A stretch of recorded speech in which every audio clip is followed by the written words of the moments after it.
Okay guys, welcome back to part 2 of the tutorial. Let's continue where we left off. Okay, so we just finished adding the water to the our little 3D world. So let's get on with texturing everything now.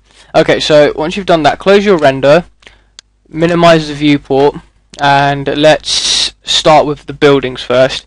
Okay, it's really easy to texture, so all you need to do is press M again, click on a different sphere, and then you go to here, Maps, and you go into diffuse color, bitmap, and then hold on, let's my textures are on the desktop, so we just go there. Okay, before I continue, just want everyone to know that there's a link in the description that is to a website that hosts all these that has loads of different high resolution textures. So I've already picked my textures, but feel free to pick your own. The method of applying them is all the same, so yeah, just click on the link for what you need to do. Okay, so here they are, textures. Let's go with this one, the moldy bricks. Okay, now once you've done that, click on this button here, go to parent, and then drag this, so you hold it with the left mouse button, and then you just drop it here to bump. Bump usually just makes your textures look a little bit more sharper, so yeah. Once you've done that, then same thing as you did with the water, you need to drag this down onto here. Now, it doesn't show up, but the really easy way to do that is just click this little checkerboard here, and there you go, the textures have appeared. Okay, now, it looks a little bit big in terms of the bricks, but we'll get to that in a minute. Let's just do these other ones first. Okay, so it's the same method as doing the other two. You go down to Maps, Diffuse Color, Bitmap, and let's do this one, Odd Bricks. Go down to Bump, yes, and you drag there and you click there so it shows up on the viewport. And then the last one for the buildings, Diffuse Color, pick Painted Bricks.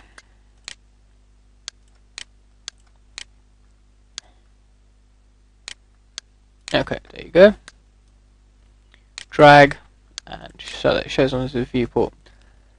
Okay, so that's the basic textures applied on there, but as you can tell they don't look very good. Like this one's weird shape, these are too big, and this one looks okay, but we can always improve on them. And there's a really easy way to improve on everything. Basically, you need to go to first click on what you need to modify, so it will be the box here, the building, sorry.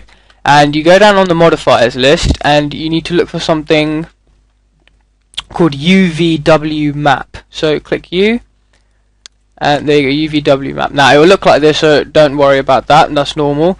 All you need to do is you need to click onto box, and then just like with everything else, we just need to change the length, width, and height of everything.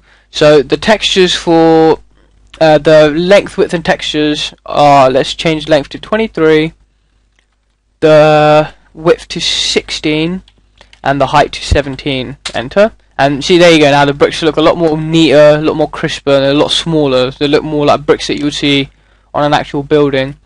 So it's the same thing on the other ones. You drag down onto UVW map, box, exact same parameters for everything.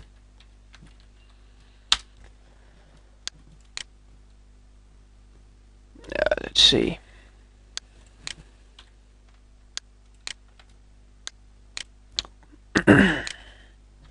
(23, 16, and 17). Okay, so there you go. Now it looks a lot better. Now textures fit everything better, so it looks a lot cleaner. Okay, so let's save it again.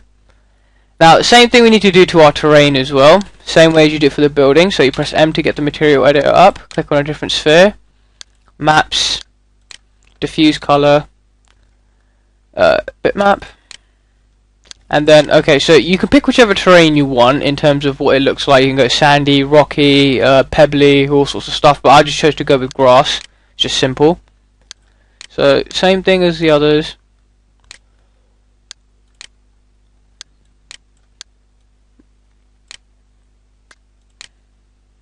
Okay, so that obviously doesn't look right either, way too big. So we need to change that as well. So go to the modifier list, UVW map,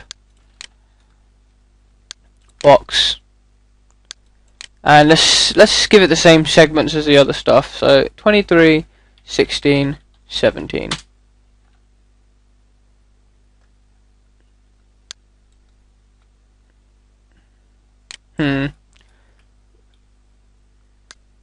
Yep, that looks a lot better. So the textures are they fit a lot better. They're a lot more smoother. But still looks a little bit fuzzy. Okay, let's change it to. Let's just change it all the way up to 50. Let's try 50. Yeah, there you go. That looks a lot better. Doesn't look so what was it? Blurry and unclear. So yeah, just change all those to 50 for the terrain. Okay, so let's have a quick look and see what that looks like in the render. So F9.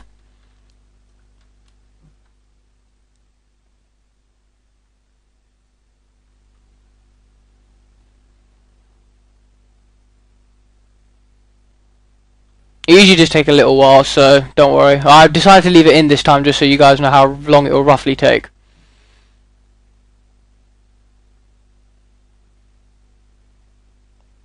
Okay, so yeah, as you can see, the scene looks a lot better now, but the last thing that's missing is lighting, and lighting can really make or break a 3D scene.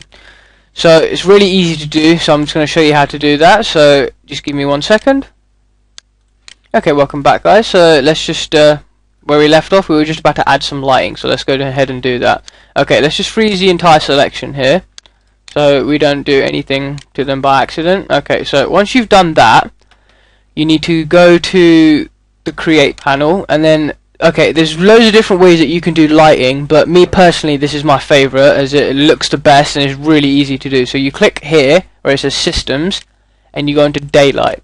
Now this pop-up will come, just click yes. Okay, now I'm going to make a compass here. It might be a little bit difficult to see, so let's see. Okay, yep, there you go. And then, okay, so there's our sun. So you just lift that up into the sky, or if you messed it up like I did, it's really easy to do that, don't worry. You just go down to here where it says orbital scale, and you just bring it up, just like that. Okay, so there you go. So that's the first part of our lighting done. Okay, so once you've done that and added the thing to your scene, the next part we need to do is just to, what was it, just make the lights a little bit sharper and everything. But one quick thing, say if you click off the panel and you want to get back to it, you just click on the sun again, and then you can either go back by clicking the motion button up here, and here you go, it's all there, or you can go into modify, and here where it says setup, and then it will go back here as well. So you've got two ways to do it. Okay, so let's the ability that you can do with Max is that you can pick the sun's location in any place in the world. So let's do that then, shall we?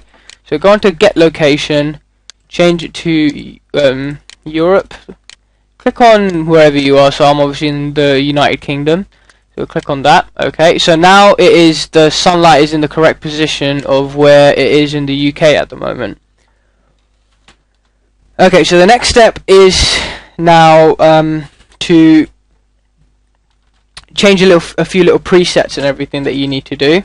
So this is what you need, what you should do. So before you do anything else, go to render setup, and just like we did before, but instead of going to the assign renderers, we need to go here to preset and click on mental ray daylighting. Now there's mental ray daylighting high as well, and this is for people who are doing like specific professional pieces or something like that. The lighting effects and everything there are a lot of higher quality, but it will take longer to render. But for the purpose of this tutorial, we're just going to do it mental ray daylighting as normal. This will come up, so just press load. Okay, and then after that you just close the render setup window.